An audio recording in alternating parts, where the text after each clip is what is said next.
going about 60 to 65 knots, which is not uncommon. Like I said, these boats can go up to 70, but that's like flat. So the fact that he was hauling that fast on the ocean was the first thing that made us think it was weird.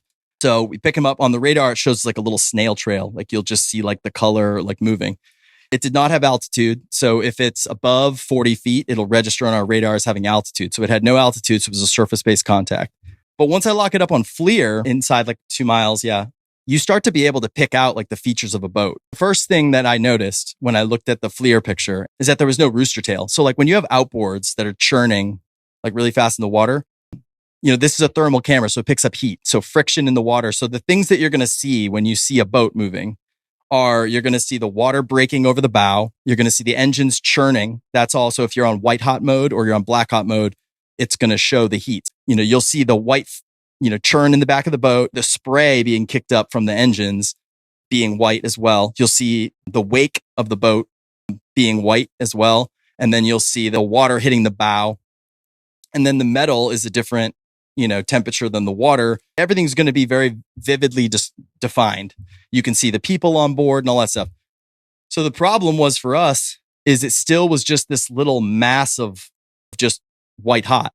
It wasn't really turning into a boat the closer we got. We switched our radar mode to fire control radar, which is like a faster spinning radar, and it's even more detailed. So once we did that, same thing, like same contact, same speed, same everything. So at this point, it's coming left to right at us. So it's what we call CBDR, constant bearing, decreasing range. So it's just not changing course, coming straight at us. We had headed it off. And so it gets at about 800 yards from us. Now at this point, I should see it on my MVGs. I should be able to pick out what the guys are wearing on my FLIR. I can't see any of that. It's just this mass of heat moving over the water. And so at 800 yards is when I really started to notice that when you're driving through the water and you're making a wake, like you leave a very defined thermal wake in the water when you're a boat.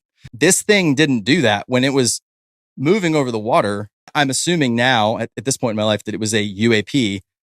It was like parting the water when we fly over the water as a helicopter. So it was like the water was being parted on the surface, not being driven in by an engine. At 800 yards, it just stops moving. It goes from 66, 65, 66 knots, dead stop. We're still closing in on it. And then it just goes under the water. We all thought we were chasing the boat that we just left. It keeps defying logic until the point where it disappears. And then you realize that nothing was wrong with your sensors. And whatever this thing was descended into the water at a dead stop.